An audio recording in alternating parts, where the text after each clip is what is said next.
Hindi na ako iniwan pa ni Rodante nang magkaayos kami. Lagi siyang nakaalalay sa akin sa pag-aalaga kay Jake. She's even more fond of him than to me. Halos sa kwarto ko na rin natulog si Rodante. Madalas kasing gising si Jake sa gabi kaya palitan kami kung magbantay. Me and Jake were sleeping on the bed, while he sleeps on the couch. Minsan nga, nag-aalala na ako na baka lumala ang pananakit ng ulo niya dahil sa pagpupuyat. But it seems that he likes staying late at night to take care of baby Jake. We should go on a picnic. Magluluto ako at kakain tayo sa isang park, kung saan maraming puno, or sa beach. Magluluto ka. Natawa ako. If you're serious, then that's a first. Natigilan siya na parang nagulat sa sinabi ko.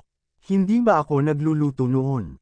Umiling. Hindi. Well, then, ipagluluto kita. But be ready, baka ma-inlove ka ulit sa akin kapag natikman mo ang luto ko.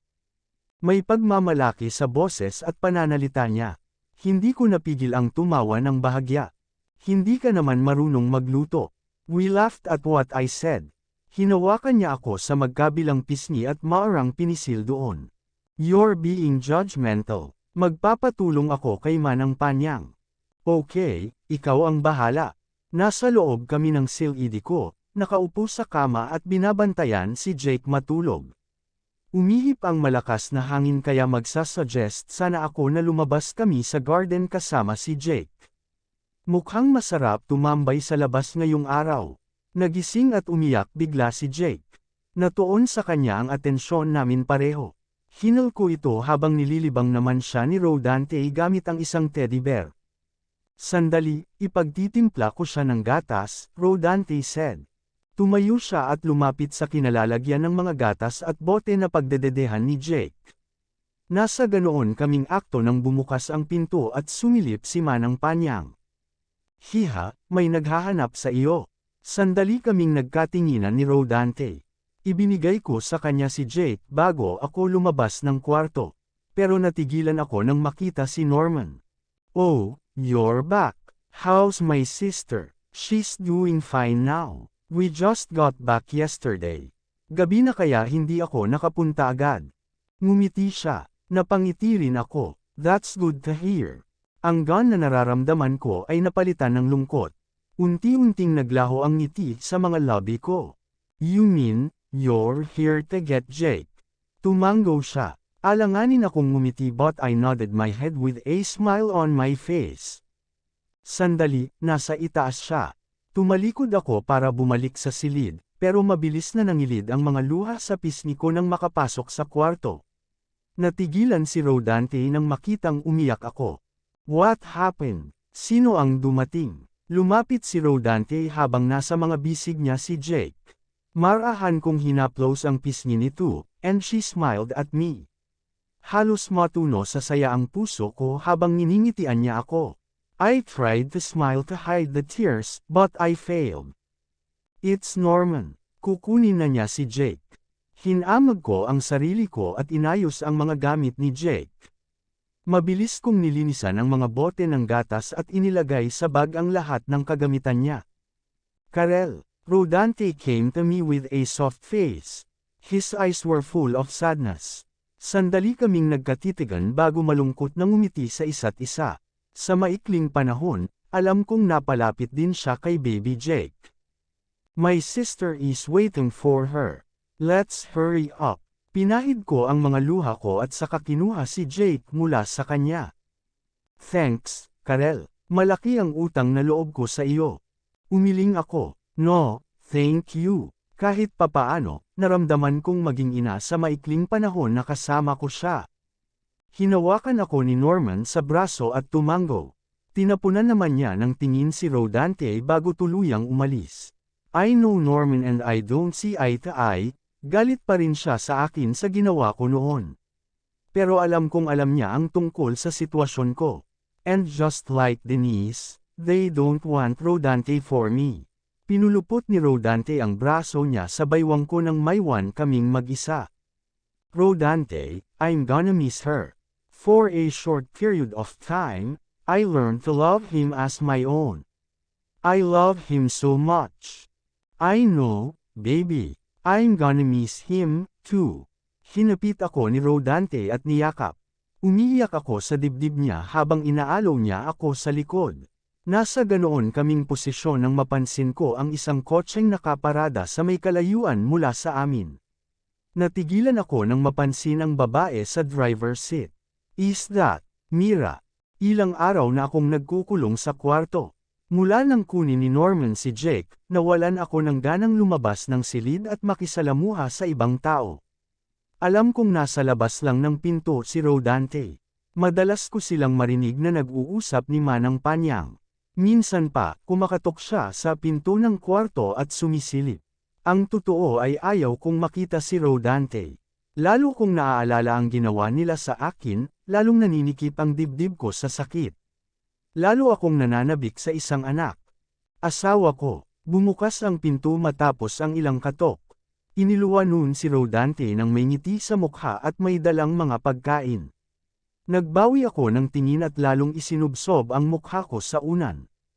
I can't tell him to leave. Siguradong hindi siya papayag at baka ipilit lang niya ang gusto niya. May dala akong pagkain. Let's eat. I'm hungry. Umupo siya sa tabi ko at inilapag ang tray malapit sa akin.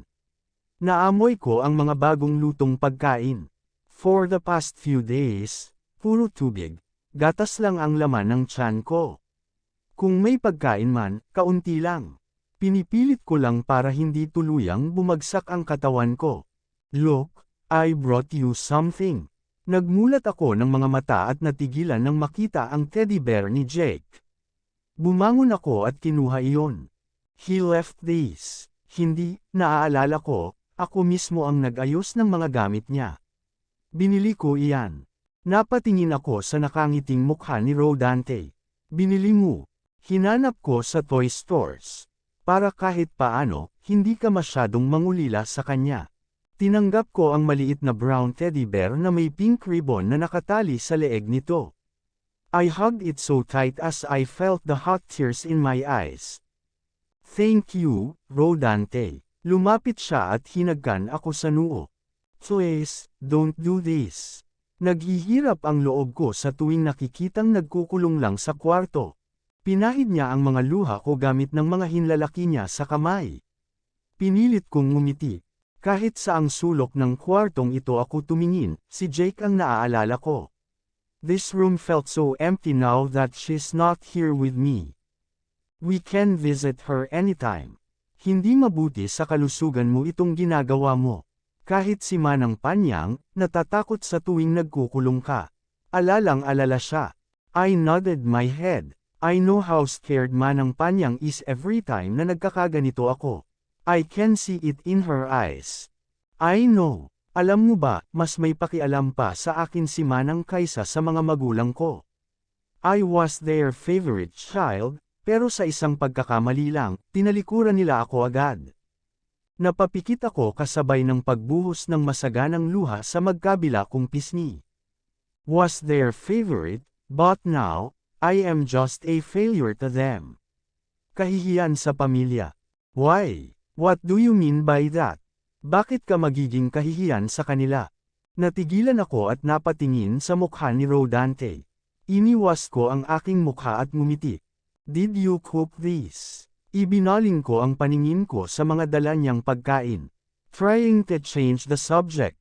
Yeah, may pagmamalaki niyang sabi. Tinitigan ko siya ng may pagdududa. He's trying to hide it but he couldn't stop his laughter and shook his head. Okay, si Manang Panyang ang nagluto niyan, pero tumulong ako. Okay na rin. Nagsimula akong kumain. Ang totoo ay pinagsaluhan namin ang luto nila ni Manang Panyang. I was enjoying the food when I noticed the clothes he was wearing. Bakit nakapanglakad ka? May pupuntahan ka ba? Humigop siya ng kape bago tumango. Yeah, bibisita ako sa office. Dihan told me it might help getting my memories back. Pupuntahan na rin namin ang mga negosyong hawak ko. That's good to hear. Kung nandito ka lang sa bahay, baka wala ka lang maalala. You're not the type to just stay inside the house. I'm not. Halatang nagtaka siya sa sinabi ko. Weird, I kinda feel I was a home person. I like staying at home, pero siguro dahil nandito ka. Sandaling nawala ang ngiti ko. No, he likes staying at home when Mira's at home. Huminga ako ng malalim bago ngumiti. Pagkatapos kumain, bumaba na kami at sakto naman na dumating si Dihan para sunduin siya. Take care. Lumapit siya at hinalikan ako sa pisngi. Uuwi agad ako. Bibili na rin ako ng mga ingredients para sa iluluto ko para sa iyo. Ngumiti ako bago kumaway. Nang makaalis sina Rodante at Dihan, naramdaman ko ang paglapit ni Manang Panyang. Yamakap siya sa akin. Maayos ka na ba, hiha? Opo, pasensya na. Nag-alala kayo. Ayos lang, basta mabuti ang kalagayan mo. Sabay kaming pumunta ng kusina.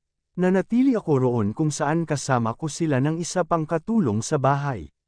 For the first time, naramdaman kong ayaw kong mapag-isa. Manang Panyang, hindi pa ba bumabalik si Mira? Natigilan siya sa ginagawa, pati ang isa pang katulong. Nagkatinginan sila bago bumaling sa akin si Manang. Sa kabutihang palad, hindi pa. Bakit mo na itanong? I shrugged my shoulders. Itinuon ko ang atensyon ko kay Kuting na tumatakbo papunta sa akin.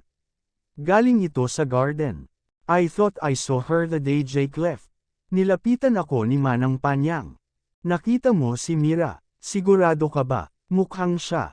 Siguradong hindi, dahil kung siya nga ang nakita mo, lalapit iyon.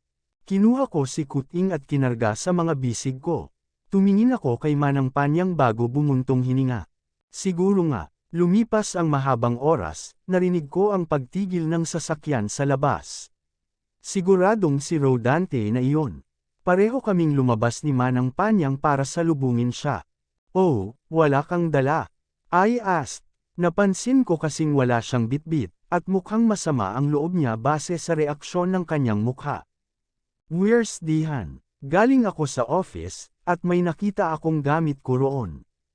Seryoso ang mukha niya. Nagkatinginan kami ni Manang Panyang.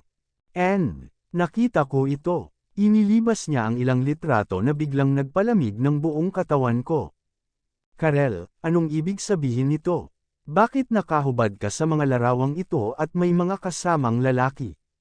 Nakatalukbong ako at nasa ilalim ng kumot, pilit hindi binibigyan pansin si Rodante na nakikiusap at nagsusumamo sa labas ng kwarto. The moment he showed me those pictures, bumalik ang lahat ng sakit. Ang galit, ang pakiramdam ng pagta-trader, ang pait ng lahat ng pinagdaanan ko sa kanila ni Mira. I just lost it and left them. Tumakbo ako dito sa kwarto kung saan pakiramdam ko, ligtas ako. Pero ayaw niya akong tantanan. Kanina pa niya kinakalampag ang pinto at pinipilit akong lumabas. Asawa ko, I'm sorry. Alam kong hindi ikaw iyon. Hindi mo magagawa ang bagay na iyon. I'm sorry, please. Nagtakip ako ng dalawang tainga. Ayaw kong marinig ang boses niya, ni ayaw kong isipin na nangyayari ito ngayon. I don't wanna live that pain again. I just want to forget that part of my life. Nakikiusap ako, kausapin mo ako. Asawa ko, please, buksan mo ang pinto. Pilit kong ininda ang lahat at sinubukan makatulog. Hindi nagtagal ay tuluyan din akong tinangay ng antok. Pinili kong hindi bumangon kahit nang lumipas ang isang araw. Nanatili ako sa kwarto habang nakalock pa rin ang pinto.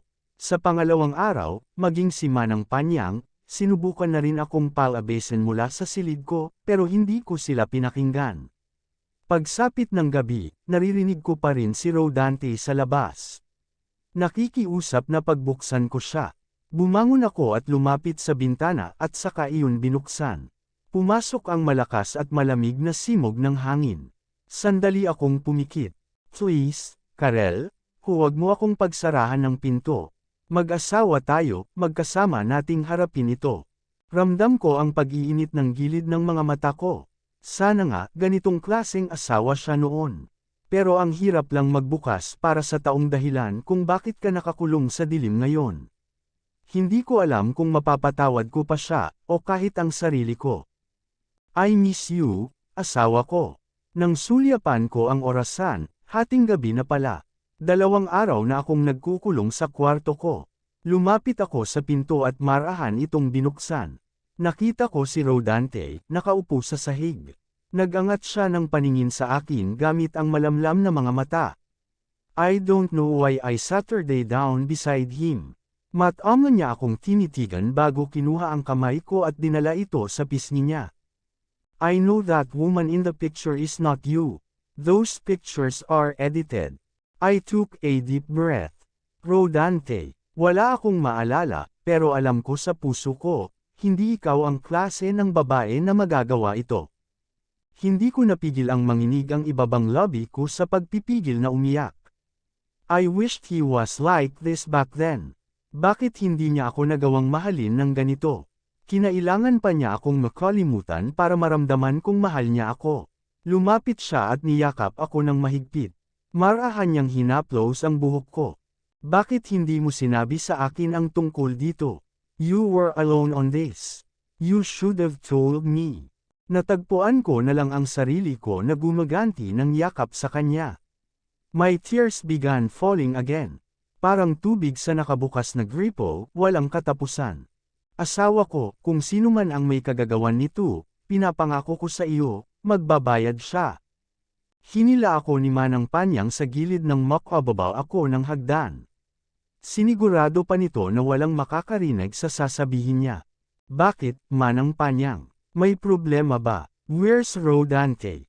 Narinig ko kanina, may kausap na lalaki sa cellphone ng asawa mo. Lalaki ho, tumango ito. Oo. At ikaw ang topic nila. Ako ho, muli siyang tumango. Narinig kong pinapahanap niya ang tao sa likod ng mga nagkalat na larawan mo. Bahagyang nanlaki ang mga mata ko. He was serious about that. About what he said last night. Ngumiti si Manang Panyang. Mabibigyan ka rin ng hustisya, anak. Kapag napahanap ni Rodante ang may kagagagawan yun, malilinas na ang pangalan mo sa mga tao. Umiling ako, Manang Panyang, hindi ho pwede. Natigilan siya sa narinig, nagtataka ang mga mata. Ayaw mo bang mapanagot ang taong gumawa sa iyo ng kababuyang iyon? Sinira ka nila sa lahat ng tao. Manang, I shook my head as I breathed deeper. Ang hinahanap ni Rodante na gumawa nun, ay walang iba kundi ang sarili niya. Nalukot ang noo niya. Anong ibig mong sabihin? Sina Rodante at Mira ang totoong nagpakalat ng mga edited pictures ko sa internet. Ano, gusto nilang magkaroon ng dahilan para mapalayas ako dito at masira sa lolo ni Rodante, pati sa ibang tao. Napatikip ng bibig si Manang Panyang. Totoo ba iyan? Diyos ko. Si Mira mismo ang nagsabi sa akin, Manang. Kaya hirap na hirap akong patawarin si Rodante. Sinira niya ako, Manang Panyang. Dinungisan niya ang imahe ko, nagdala siya ng babae niya rito, at dahil sa kanilang dalawa, nakunan ako. Gulat at sindek ang makikita sa buong mukha ni Manang Panyang. Mabilis na namasa ang gilid ng mga mata nito. At bago tuluyang bumagsak ang mga luha niyang iyon, mahigpit niya akong niyakap at hinagot sa likod. Diyos ko, Karel, naalagaan ko ang batang iyon noong saya'y bata pa, hindi ko man sila nabantayan hanggang sa paglaki nila, naniniwala akong may kabutihan sa kanilang puso. Pero hindi ko lubos akalain na aabot si Rodante sa ganitong bagay. Gumanti ako ng yakap kay Manang Panyang. Muli ay hinayaan ko ang sarili ko na umiyak na tila walang katapusan. Patawarin mo ako, anak. Hindi ko alam. Akala ko, pagdadala lang ng babae ang ginawa niya. Akala ko, si Mira ang may kagagawan nito at may kasabwat siya. Hindi ko naisip na si Rodante pala ang kasabwat niya. Masinsinan kaming nag-usap ni Manang Panyang, nangako siyang hindi aalis sa tabi ko at kung ano man ang magiging desisyon ko, rerespetuhin niya. Maya-maya lang, masaya na kami sa loob ng kusina. Nagluluto si Manang at ako naman ay kakulaitan si Kuting. Inasikaso niya ako at ginawa niya ang lahat upang mabawasan ang bigat na nararamdaman ko. Dumating si Rodante. Kanina ay umalis ito at hindi sinabi kung saan pupunta. Nang makabalik ngayon ay may dala na siyang mga bulaklak. Asawa ko, nakita ko itong mga bulaklak kanina at naalala kita kaya binili ko. Pati itong mga prutas, binili ko rin para sa iyo. Matatamis ang mga ito. Lumapit siya sa akin at inabot ang mga bulaklak. Salamat. Tinanggap ko ang mga bulaklak na dala niya. Napagtanto ko, hindi ko man lang alam ang paborito mong bulaklak. Wala akong masyadong nalalaman tungkol sa iyo. Kung hindi lang sana ako nawala ng alaala, malalaman ko kung anong mga bagay ang makakapagpagaan ng loob mo. Patawarin mo ako, asawa ko. Malungkot akong ngumiti. Kahit naman may alaala siya, siguradong hindi niya rin alam ang mga bagay na iyon. Marahan kong hinawakan ang pisngi niya at hinaplos iyon. Hindi mo naman kailangang malaman ang mga hilig ko, Rodante. Basta nandito ka sa tabi ko, masaya na ako. Nilapit niya ang mukha sa akin at ginawaran ako ng halik sa noo, lang ulit akong lumunok. Ganito pala ang pakiramdam ng may asawa kang mahal ka. Malapit na nating mahanap ang may gawa nito sa iyo, asawa ko. May lead na ang taong kinuha ko para mag-imbestiga. Natigilan ako sa narinig. Napatingin ako kay Manang Panyang na nanunood lang sa amin. May pag-aalala rin sa kanyang mukha. Rodante, siguro dapat itigil mo na iyan. What? Nalukot ang noo niya. No, pero tapos na kasi. Hindi matatapos ito hanggat hindi nananagot ang may kagagawan nito. Pinagpipiestahan pa rin sa internet ang mga edited pictures mo. Nabura na ang karamihan, pero sa mga website na puro kabastusan ang laman, nandoon at nakapaskil ang mga larawan na iyon na may mukha mo, Karel. Huminga ako ng malalim. Rodante, hindi ako titigil hanggat hindi ko natutunto ng taong iyon. Natigilan ako nang makitang nagdilim ang mukha niya. I'll make him pay whatever it takes.